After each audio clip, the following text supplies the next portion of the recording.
A massive hurricane forced the evacuation of North Carolina's Outer Banks. Some of the evacuees were suspects in a murder investigation, and police had to find some way to get them back.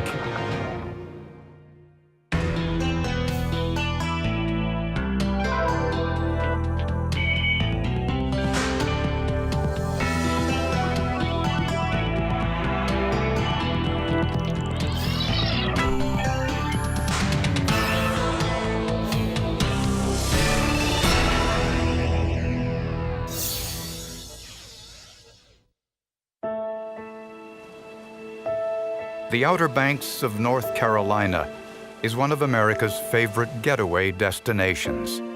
Nearly 7 million people visit these beaches every year. The beaches are very nice, lots of good restaurants, real family-oriented place.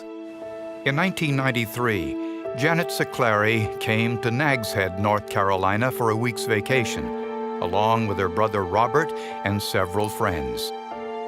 Janet was 35 years old and had recently broken up with her boyfriend. Janet had a previous 10-year relationship with someone. It just never was totally right for her. It had to be perfect, and she never found the Mr. Perfect that she was looking for. On their last evening in town, Janet went to dinner with her two girlfriends. Later, they went to a nearby nightclub.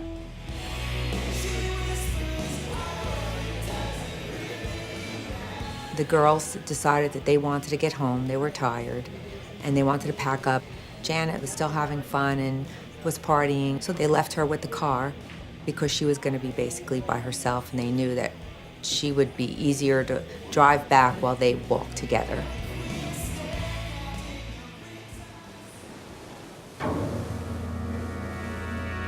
At dawn the next morning, a sanitation worker found Janet's body on the beach, just 10 yards from the front of her hotel. She was only wearing a blue denim top with no clothing below the waist, and she was clutching a pair of white denim shorts to her neck area. A rape test kit proved Janet had been sexually assaulted. Next to Janet's body was a pair of men's size 9 tennis shoes with gray socks inside. It was very odd that there was this rape and murder on the beach and this pair of shoes within 30 feet of the body. This was just sort of a bizarre fact to me. And we had always been suspicious that they were connected. It's just too coincidental. Police decided not to release the cause of death to the media, so if a suspect knew how she was killed, there would be only one way he'd know that. Janet had been sharing a hotel room with her brother Robert. He told police Janet got back around 2:30 in the morning. Robert was asleep when he heard her come in the room. She came in, he said, lit a cigarette and put her purse down and said something like, I'm just gonna go out and smoke this cigarette, and walked right out the door. Robert said he was barely awake, but thought Janet might have been with friends. He thought that he heard some voices outside the door, some whispering, and thought that perhaps Janet was with someone else. He wasn't real clear on this ever in his statements. Unfortunately, none of the hotel employees saw Janet enter or leave the hotel. That room was at the end of a hall that faced the ocean, and right outside their door was a doorway and a set of stairs that led out and down to the deck and right to the ocean. So she didn't have to go back through the lobby to get out of the hotel to go to the ocean. Police now had to search for witnesses, anyone who might have been in the general area around 3 o'clock in the morning. And in a vacation community, that wouldn't be easy. No one, neither family nor investigators, could make sense of Janet Siclari's murder. This was a horrific crime. This was a stranger sexual assault and murder. And if there is any other crime that's more horrific than that, I don't know what it is. Things like this don't happen to people who live their life honestly and decently. They just don't. Carolinian was a relatively large hotel that went north and south for some 100 feet. It would have been a sound barrier that would have prevented anything probably that had occurred on the beach except some loud firework type sound or a gunshot to have been heard.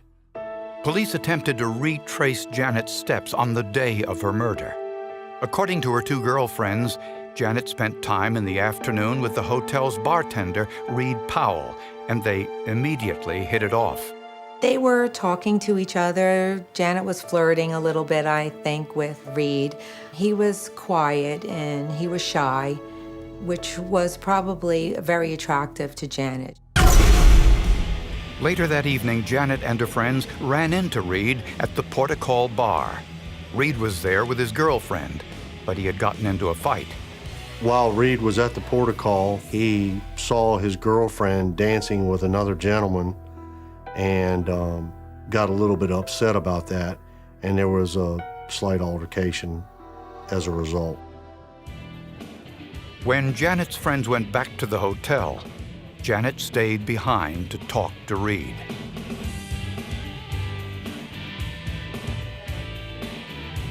They left the bar at closing time around 2 a.m. So he stated that he was going to take a cab, and at that point, Janet told him there was no sense in that she would give him a ride since she was going right by his house to go back to the hotel. When questioned, Reed Powell told police that after Janet dropped him off at home, he got the keys to his car and went looking for his girlfriend to patch things up.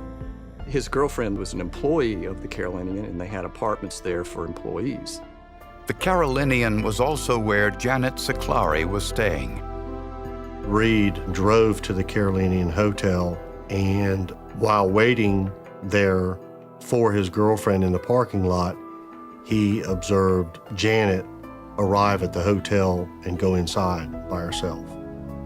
Reed said he didn't speak with Janet at the time. He eventually saw his girlfriend when she returned to the hotel.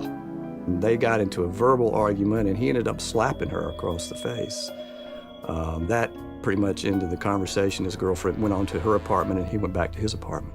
When police asked Reed what he was doing while waiting for his girlfriend, he made a shocking revelation. He had gotten hungry and carried with him a steak knife and a stick of pepperoni and sat in the car as he was waiting for his girlfriend to return. This was a valuable piece of information and possibly incriminating. Janet had been stabbed to death on the beach that night, but police didn't release this information to the public. Reed Powell admitted he was sitting just 100 yards away from where Janet was murdered with a knife in his hand. Reed Powell was a very prime suspect in the investigation. They had had interactions that day indicating something more than just a friendship or just an acquaintance type relationship. So all of this was very much a concern of ours and led us to look at him very closely. The investigation of Janet Siclari's murder was just 1 day old when Mother Nature provided an unexpected setback. Hurricane Emily, a Category 3 storm, was bearing down on the Outer Banks of North Carolina. The whole island was completely turned upside down by a mandatory evacuation caused by a hurricane that did significant damage to the island. So we lost the crime scene, and we thought, we were worried that we were losing witnesses. Approximately 80,000 people evacuated the area, but the prime suspect, Reed Powell, stayed in town. There was only one person that we thought could be a suspect, and that was Reed. He was the only person that we had talked to extensively that week and allowed into our little circle. Police searched Reed's home and confiscated several steak knives. The steak knives were submitted to the laboratory to look for the presence of blood on them. However, none of them demonstrated any indications for the presence of blood. Investigators also took a sample of Reed's DNA.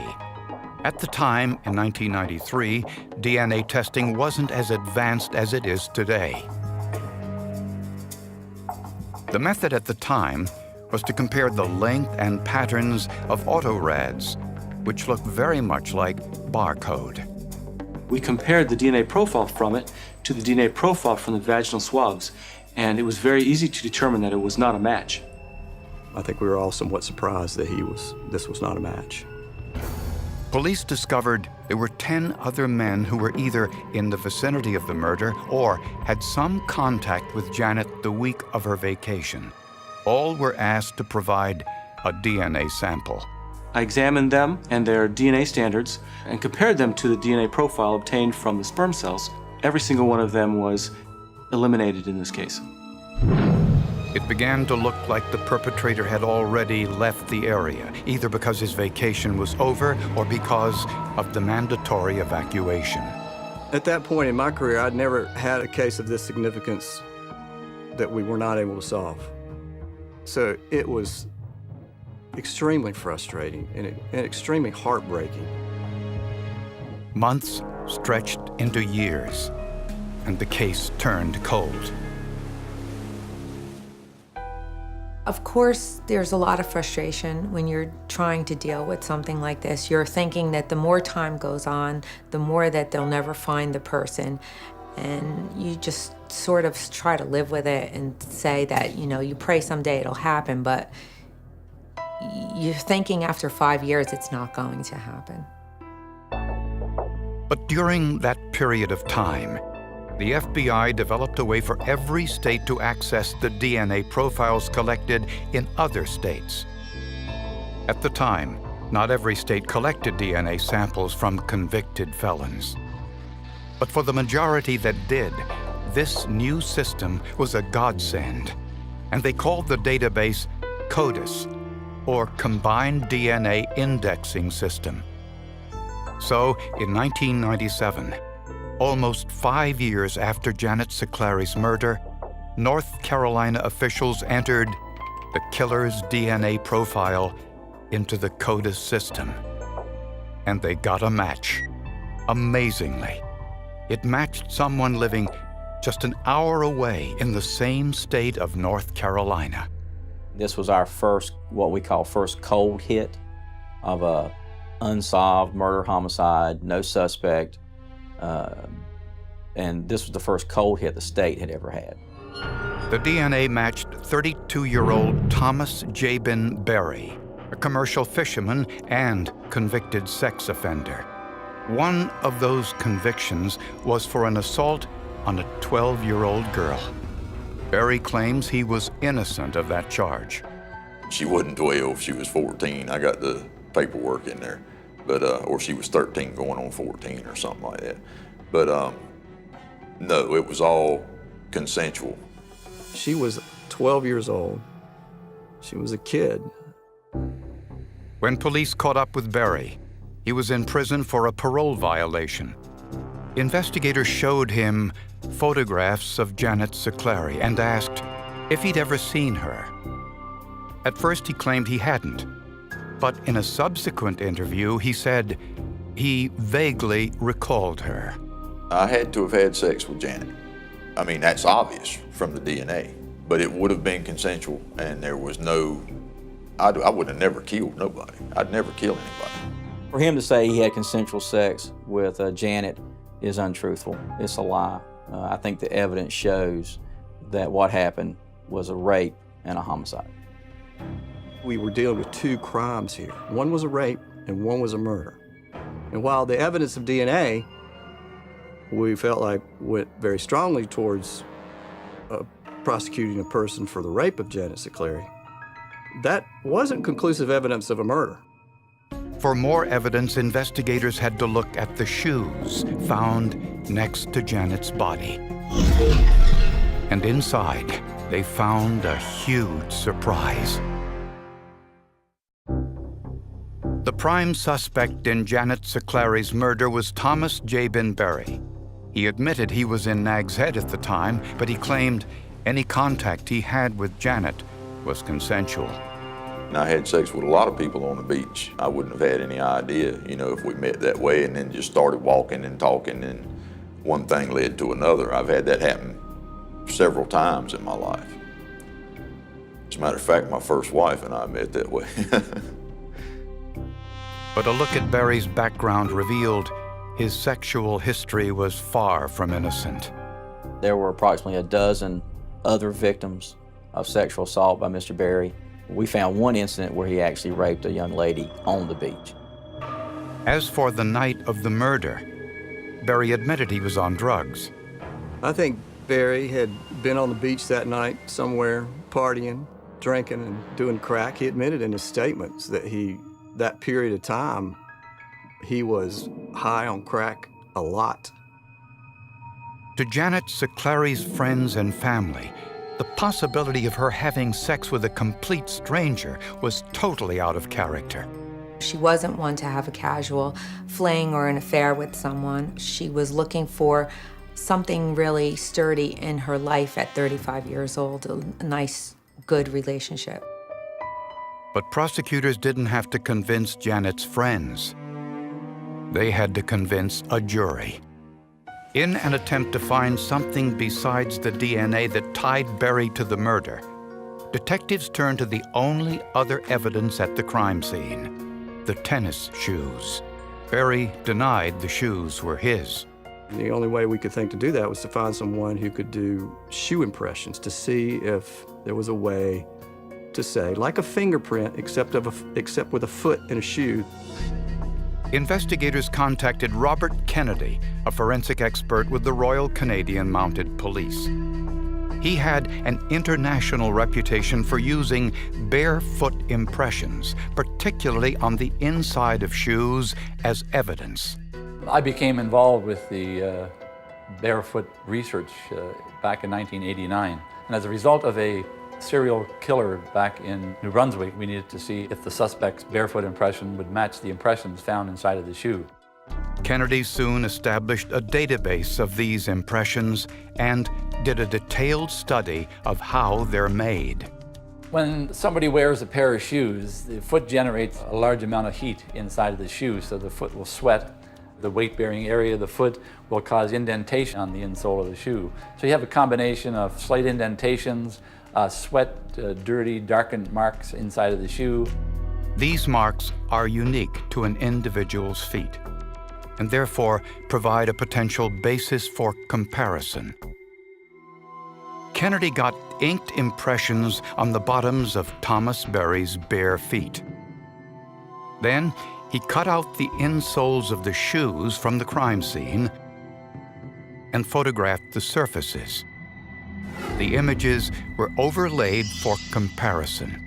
There was no dissimilarities between the impression that Thomas Berry would make and the Spalding running shoe, so I was able to form a conclusion that Thomas Berry was the likely wearer of the Spalding running shoes.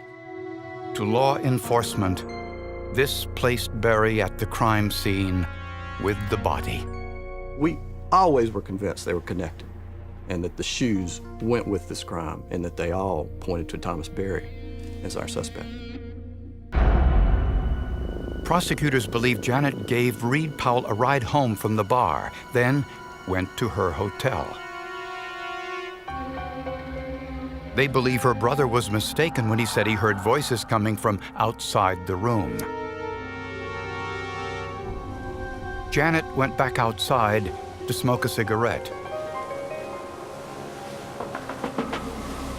By tragic coincidence, Janet ran into Thomas Jabin Berry, a man with a history of sexual violence. He was also high on drugs. Prosecutors believe he used a knife to force Janet to have sex. Then he stabbed her to death so she couldn't identify him. Some in law enforcement think Berry left his shoes on the beach, so his shoe impressions wouldn't lead investigators back to his aunt's house near the hotel, where they think Berry spent the night. In the end, Thomas Jabin Berry was the one who did himself in.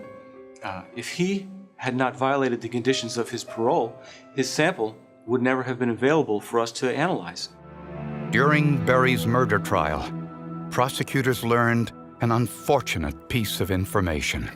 He was back in the holding cell during the trial And he made a comment to a jailer, "They'll never sentence me to death." And the jailer said, "What are you talking about?"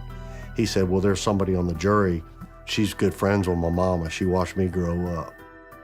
The jury convicted Thomas Jabin Berry of rape and first-degree murder. But this particular juror was the only one to vote against the death penalty. So Berry was sentenced to life in prison with no possibility of parole. Despite the forensic evidence, Berry still says he's innocent. I'd been trying unsuccessfully, filing appeals and trying to get back in court. And I figured it couldn't hurt, you know. It may generate some publicity and help me in some way. I say you're a liar. There's no question about it, because of all the types of scientific evidence out there, this evidence is irrefutable that Thomas Berry encountered Janet Siclari on the night of August the 28th. There's no question about it. That we proved beyond all doubt instead of beyond a reasonable doubt. And if Mr. Berry says that, he's a liar. Yeah.